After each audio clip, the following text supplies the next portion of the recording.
قال اللہ تبارک و تعالی قل ان صلاتی و نسکی و محیای و مماتی للہ رب العالمین۔ اللہ رب العالمین نے قرآن پاک کے اندر ارشاد فرمایا، اے میرے محبوب صلی اللہ علیہ وسلم اپنی امت کو میرا پیغام دے دیجئے اور ارشاد فرما دیجئے کہ بے شک میری نماز، میری قربانی، میرا دنیا کے اندر زندہ رہنا اور میرا دنیا سے رخصت ہونا، گویا زندگی کے اندر جو کچھ بھی میں نے کرنا ہے یہ اللہ کے حکم کے تابع ہیں اور اللہ کے حکم سے کرتا ہوں اور اللہ ہی کے لیے کرتا ہوں۔ دوسری جگہ پر ارشاد فرمایا، لن ینال اللہ لحومها ولا دماؤها ولکن ینالہ التقوی منکم۔ اللہ رب العالمین نے قرآن پاک کے اندر ارشاد فرمایا، مجھے تمہارا نہ خون چاہیے اور نہ ہی مجھے تمہارا گوشت چاہیے، بلکہ مجھے تو تمہارے دل کا ارادہ اور دل کی نیت چاہیے۔ وہ تم بخوشی میرے محبوب حضرت ابراہیم علیہ السلام کی سنت پر عمل کرتے ہوئے بخوشی اس کو سر انجام دو۔ اللہ رب العالمین کو اس امت سے یہی مطلوب اور مقصود ہے۔ اسی طرح نبی صلی اللہ علیہ وسلم نے ایک حدیث کے اندر ارشاد فرمایا،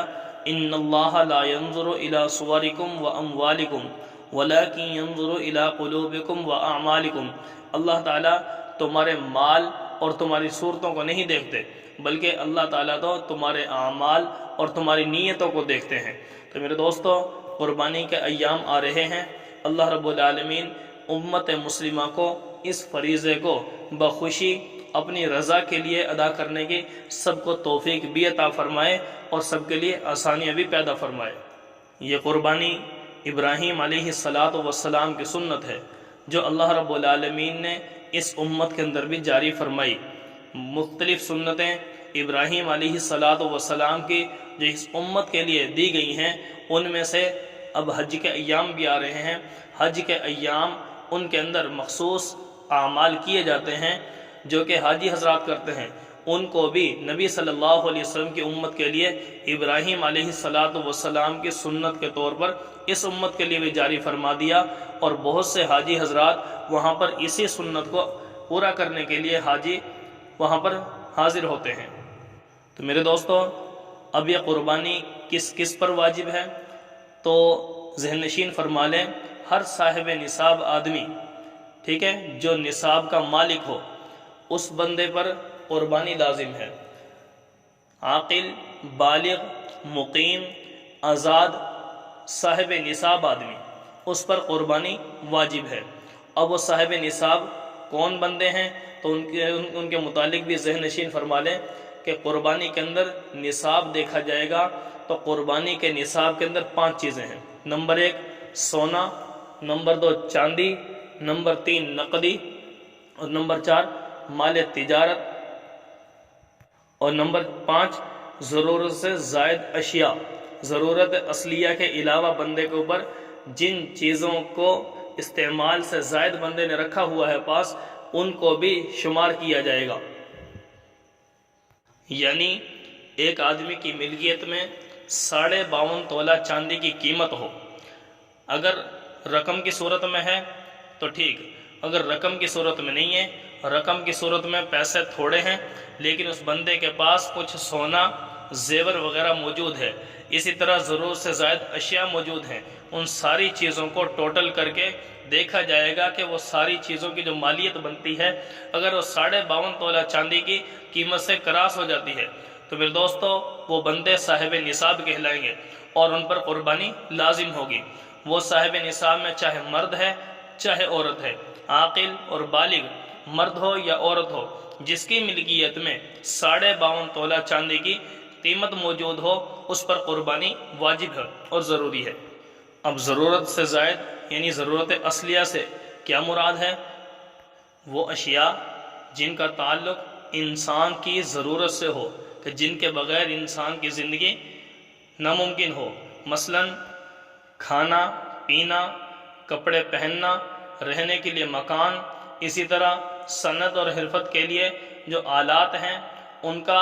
یہ ساری چیزیں وہ ہیں کہ جن کا انسان کے ساتھ ایسے تعلق ہے کہ جن کے بغیر انسان کی زندگی ناممکن محسوس ہوتی ہے۔ مثلا کاروبار کرنا ہے تو اس کاروبار کے لیے انسان کے پاس جو آلات ہیں، جو اوزار ہیں، وہ انسان کی ضرورت کہلائیں گے۔ اسی طرح انسان نے کپڑے بھی پہننے ہیں، بستر بھی ہے انسان کے پاس، گھریلو سامان جو کہ ضرورت میں ہے، ٹھیک ہے، جو انسان کی ضرورت سے زائد ہے، اگر وہ ہو زائد تو اس زائد کو بھی اس کا اندازہ لگایا جائے گا کتنی قیمت بنتی ہے، اس کے مطابق اس پر قربانی کا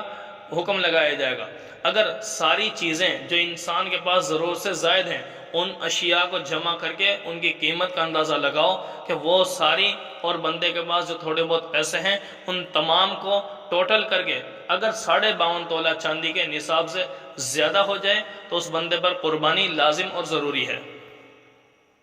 لیکن اسی طرح بندے کے پاس بہت سی ایسی اشیاء ہیں کہ جن کا زندگی کے ساتھ تعلق نہیں ہے، لیکن بندے نے ان کو اپنے ساتھ جوڑ لیا ہے، جن کو آج ہم سمجھتے ہیں کہ بہت ہی ضروری ہے، کہ یہ ہمارے استعمال میں ہے، طرح طرح کے بہانے کیے جاتے ہیں۔ مثلا ان کے اندر ٹی وی ہے، ٹھیک ہے، وی سی آر، اسی طرح موبائل، ٹھیک ہے، ضرورت سے زائد بندے کے پاس یہ اشیاء موجود ہیں، ٹھیک ہے، قیمتی سے قیمتی، مہنگی سے مہنگی چیزیں انسان نے رکھی ہوئی ہیں اپنے پاس، ٹھیک ہے۔ تو یہ ساری چیزیں وہ ہیں کہ جن کے استعمال کی بندے کو اگر نہ استعمال کرے تو انسان کی زندگی میں گزارا ہو سکتا ہے، تو ان چیزوں کو دیکھا جائے گا، ان سب کی قیمت کو لگا کر اس بندے پر قربانی کا حکم لگایا جائے گا۔ اگر اس بندے کے پاس 52.5 تولہ چاندی کی قیمت کے برابر یہ ساری چیزوں کی مالیت پہنچ جاتی ہے تو قربانی لازم ہو جائے گی، اگر اس سے کم ہے تو قربانی لازم نہیں ہوگی۔ اور یہ بھی ذہن میں رکھیں کہ جو بندہ مقروض ہے، پہلے اس کا ان ساری چیزوں کی قیمت لگا کر قرضے کو الگ کیا جائے گا، پھر دیکھا جائے گا کہ اگر اتنا پیسہ بچتا ہے تو قربانی واجب ہو جائے گی، ورنہ قربانی واجب نہیں ہوگی۔ اب یاد رکھیے کہ جب بندے کے اوپر قربانی کا فیصلہ ہو گیا کس پر واجب ہے اور کس پر قربانی واجب نہیں ہے، تو وہ افراد جو قربانی جن پر واجب ہے اور وہ قربانی نہیں کرتے، مہنگائی کے ڈر سے نہیں کرتے یا کسی اور وجہ سے نہیں کرتے، سستی کی بنا پر نہیں کر پا رہے ہیں، تو میرے دوستوں ذہن نشین فرما لیں، پیارے آقا صلی اللہ علیہ وسلم نے ارشاد فرمایا، ابن ماجہ کے اندر روایت موجود ہے، نبی اکرم صلی اللہ علیہ وسلم کا فرمان ہے کہ وہ بندہ جس پر قربانی لازم اور ضروری ہے، گویا قربانی واجب ہو چکی اور پھر وہ قربانی نہیں کر پا رہا، تو نبی علیہ السلام کی ڈانٹ ہے اس بندے کے لیے، اس کو ڈانٹا، فرمایا کہ ایسا بندہ جو قربانی کی طاقت رکھتا ہے اور قربانی نہیں کر پا رہا، فرمایا کیا عید والے دن وہ بندہ ہماری مسجدوں کے قریب نہ آئے۔ گویا نبی علیہ السلام نے تنبیہ فرمائی ہے، اشارہ فرمایا کہ بھئی جس پر قربانی لازم اور ضروری ہے وہ ہر حال میں قربانی کرے۔ اب بہت سے ساتھی یہ بہانہ کرتے ہیں کہ بھئی ہمارے حالات تنگ ہیں، پیسہ نہیں ہے، تنگی ہے، کیا قرض لے کر ہم قربانی کریں، جو طرح طرح کے یہ بہانے بنائے جاتے ہیں۔ تو میرے دوستو اس بات کو بھی ذہن میں رکھیں، اگر دنیاوی کوئی ضرورت ہمیں پیش آ جائے، کوئی شادی بیاہ، اس کے علاوہ کوئی اور ایسی دنیاوی ضرورت پیش آ جائے، تو ہم وہ ضرورت پوری کرنے کے لیے فوراً قرض لے کر قربانی وہ اپنی ضرورت پوری کرتے ہیں، لیکن جب بات آتی ہے قربانی کی تو وہی دوست پریشان ہو جاتے ہیں کہ بھئی ہم کیا کریں، کہاں سے کریں۔ بھئی جب دنیا کے لیے قرض لے سکتے ہیں تو دین کے لیے بھی قرض لے کر اس ضرورت کو پورا کریں، ٹھیک ہے۔ اللہ رب العالمین سے دعا ہے کہ پوری امت مسلمہ کے لیے اس عمل کو آسان بھی فرمائے اور قبول بھی فرمائے۔